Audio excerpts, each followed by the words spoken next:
Welcome to the Pineapple Pinup, The Hot Wife Life. On today's episode, I'm coming to you from inside of the hotel room of what was supposed to be an epic night. But I got stood up, as happens when you're in the lifestyle. So today, instead of telling you spicy stories about what took place last night, I'm going to be telling you stories of how it all began.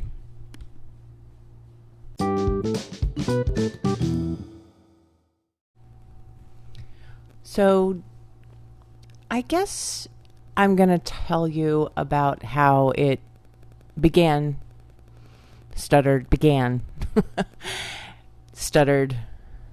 really began. When I was much younger, my children were too young, I was working at a company where I met a woman who we became very close, and she ended up telling me about the excitement and action that was going on with her and her husband joining the lifestyle. She told me about going to events, hotel parties, and she invited us to come along. I told my husband about it, and he was intrigued.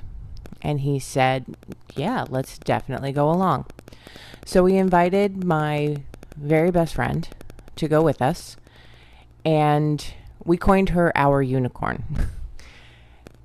Completely oblivious, completely not really lifestyle aware. We went to this party basically to watch. Now, it was a hotel party where they took over the entire floor of the hotel. And we did this a couple of different times with this same party. One time, we all three of the girls that were there tried the Symbian that was there, which was actually what got me addicted to a Symbian and what sparked my husband buying me a Symbian with all of the attachments, because I love that man. He knows me. So we went to a couple of different hotel parties and never really did anything. I think the most action my husband got was I sucked his cock a little bit. And that was in front of our friends, and it was a little bit awkward, I think. But anywho, it was a lot. It was a lot going on. It was a lot going down. So we didn't really take off in that environment. So my husband and I had yet another conversation sparked by a Katy Perry song, and he had actually joined SLS from our original foray into the lifestyle. And he found us a party, a hotel party, that was it was a blacked out hotel party. We had the entire floor. We went there. I was dressed in a little black skirt and a beautiful purple corset that I have since lost, and I miss it every day. Ugh. And we were chatting, and we were talking to people, and a man came up to me and asked me if he could touch my breasts. I said, sure. My husband came over while the man was touching my breast and said, okay, it's just touching. That was a cue to me that he was trying very hard not to freak out. And if I'm honest, that's why we did not continue. We did not continue because I did not want to put my husband through that emotional crisis every single time somebody got close to me. And it was extraordinarily tough to get him what I felt was comfortable. What's interesting, though, is that I met a couple of people and I ended up speaking to them for a very long time. As a matter of fact, we're still Facebook friends with several of these people that we met back then. We'd attended maybe 3 parties throughout that time. And it was fun to meet people and it was exciting. And unfortunately, it just wasn't the time. We did not have time to commit to the two of us because we had so much going on with younger children, and it just did not work out very well. So my husband and I kind of came to I came to the decision that I couldn't put my husband through this anymore. I couldn't put my husband through the anxiety and the insecurity that came with all of this. Now, that was me making decisions on his behalf that he did not need me to make. I jumped the gun because I felt his discomfort so heavily that I became sort of empathetic to his struggle and tried to take it on as my own, tried to save him from that struggle. But that struggle is actually kind of part of this. It's part of this endeavor. It's part of this because that is what he is trying to work through. His insecurity, his confusion in why this is such a turn on and such a fear, and how to balance the two. So for me to step in and say, we're not doing this right now, this was not a good idea, was me taking over his decision-making process because of the fact that I basically stated flat out that I don't think you're ready for this. That didn't have anything to do with me, and that wasn't my emotional state. I was fine. I was worried that I was going to lose him, so I called a halt to it. But here's the greatest part about this lifestyle. Either party can call a halt to it, but we as women tend to take on the emotions of other people. As a matter of fact, I went to a party, I went to a gathering yesterday, and a woman told a story about having sucked a cock she was not interested in sucking because there were expectations there. So she followed the programming of her female brain and went ahead and did something she did not want. And it ended up catastrophic. And the husband piped in thinking he was helping and ended up creating an even bigger mess of the situation. But the thing is, we as women tend to take things on that we feel like emotionally we're expected to take on without complaint. And I gotta tell you, that's not real consent. We have to think about what we want more than what the other people in the room want. Because if we're just walking around being emotional meat puppets, what's the point? The whole point of this is to find pleasure in everything, in a group. And if something is not your cup of tea, not floating your boat, you don't want Dick Taffy in your mouth, then you got to stand up and say, I don't want Dick Taffy in my mouth. You've got to stand up and say, this is not working for me. There is no arousal for me in this scenario. But we as women tend to take stuff on that we're really not supposed to. And guys, kind of check in. Check in and see if she is phoning it in or if she is giving you everything she's got.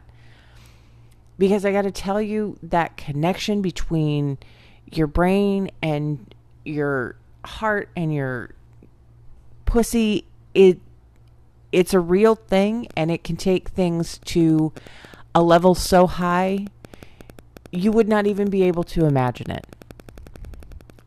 We as women are capable of multiple orgasms. We are capable of great stretching, there's so many things that we are capable of within our body, our hearts, and our minds that if you're tapping in, you're getting the full show. Because of that, of wanting that passion and that desire, I opened myself up to being put into situations where I was going to try and do things that were uncomfortable to me because I was wanting or hoping for that emotional exchange. And some of them weren't so great. I'd like to talk about that one. Oh, of course you would. Hey, I didn't invite you on my podcast to be shy. That's true. That's okay. True. So when you're a little baby kink and you're just starting out and you have a couple of really cool experiences, you meet a cool person like Pineapple Pinup over here, and they start telling you stories and it sounds amazing. And then you get a little big for your britches and you decide to try a whole bunch of things. And a scenario that ain't, now looking back on it, had red flags written all over it. Yes, it did. Okay, so she went out with, call him Johan. Yeah. Okay, so we'll call him Johan. Or Johan, as the Swedes say. Sorry to all my Swedish listeners. All your Scandinavians. I'm sorry, she's butchering your mother tongue. Oh, God, I said tongue. Here she goes. So, we were actually both friends with Johan. Yes. And he wanted to dominate you. Right. And usually I was the one that would dominate him. Exactly. So it was a switch situation. Yes. And being as you had not been submissive really before, you did not understand, and I'm speaking for you here, and I know that, so bear with it. Just grit your teeth, live through it. She does that, y'all. You did not understand safe word, what it was for, and what it actually meant.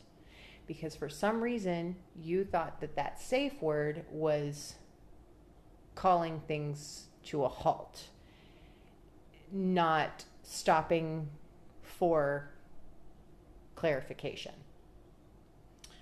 So, yeah, I don't even think that we discussed a safe word, which, again, first red flag. Yeah.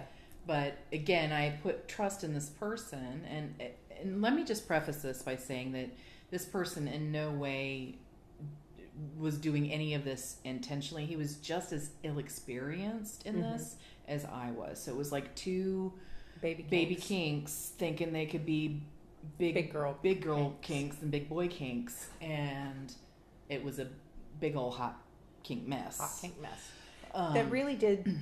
I'm really sorry. It really did some damage. It did. It broke a lot of trust. It did. And that is the danger. I mean, my hat's off. He put a lot of thought into the scenario. Like, he really was creative. But as a baby kink, it never occurred to me to ask him to lay out exactly what it was so that we could negotiate what was good, what was a go, and what was a no-go out of that situation.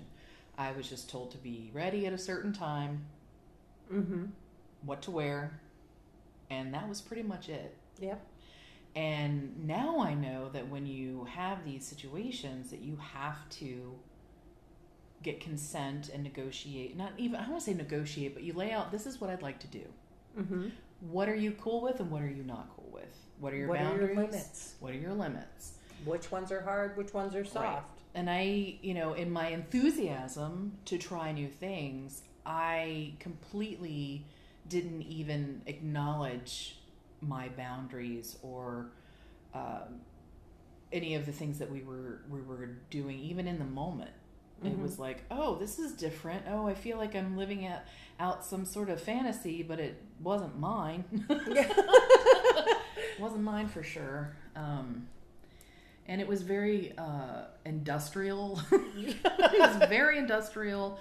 It was like, I felt like he maybe had watched some really like dark underground kinks at some point, or just the stuff from, what's that one? Ex-Hamster? No, not Ex-Hamster. Kinkster. They BDSM? I don't know. It's a particular company that puts out BDSM movies, and they have like a castle in the beginning. I can't remember the name of it. Maybe your readers, or sorry, your listeners will know. But it was not at all emotional. It was not at all hot. There was no orgasms for me.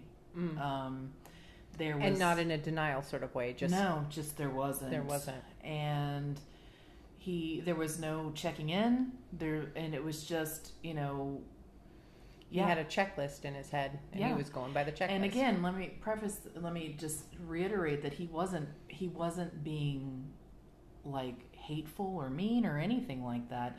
And that just goes to show you that even though we were giggling at some points in it, that the damage can still be done if somebody is giggling and kind of physically going along, but you never had those conversations. Because giggling is actually kind of a fear response sometimes.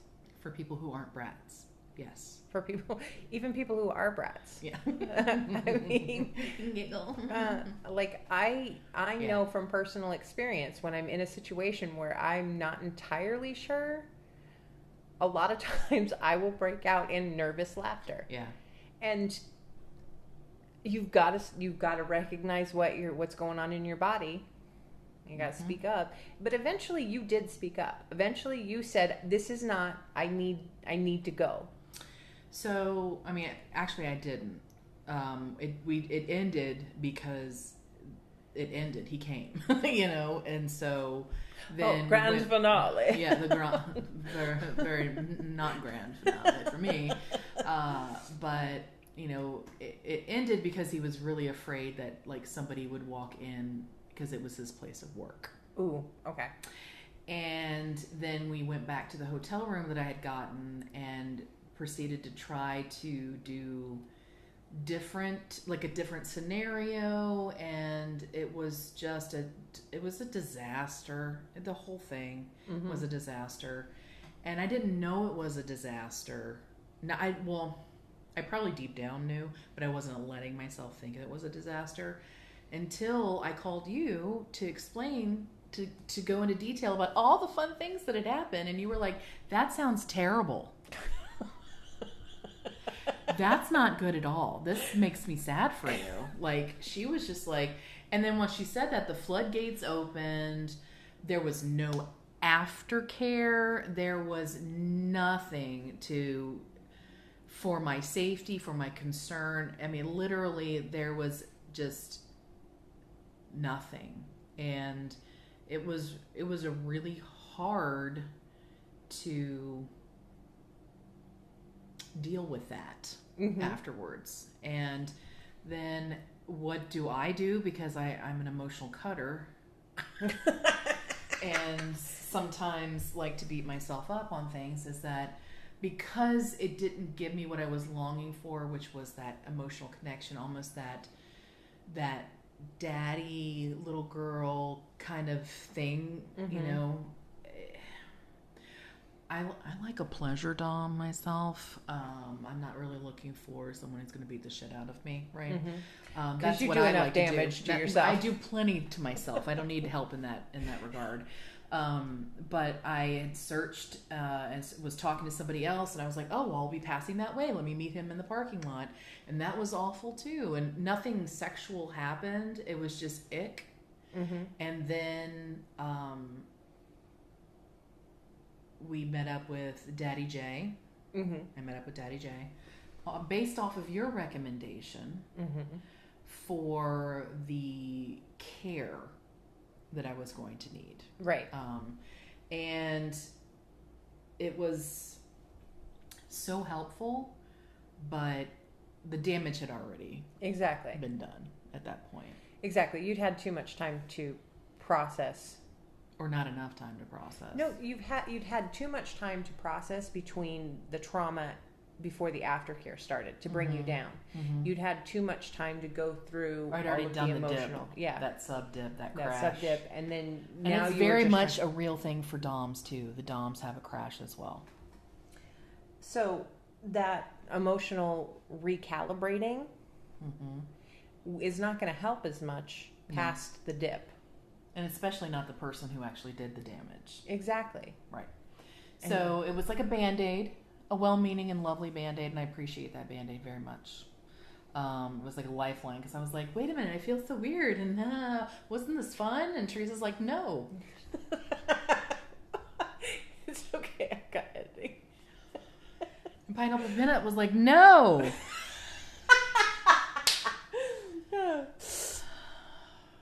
Yes, but anyway, so after that, I had no interest in being in a submissive role for a bit, and it wasn't until I really started to connect more with Pet that we started to switch, and that was definitely offering me a lot more of what I was looking for, and culminated in one of the most amazing scenes I've ever had to date. That's awesome. Yeah, that's awesome.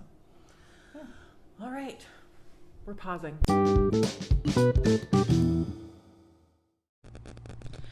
Okay, so today I'm getting one of my questions answered.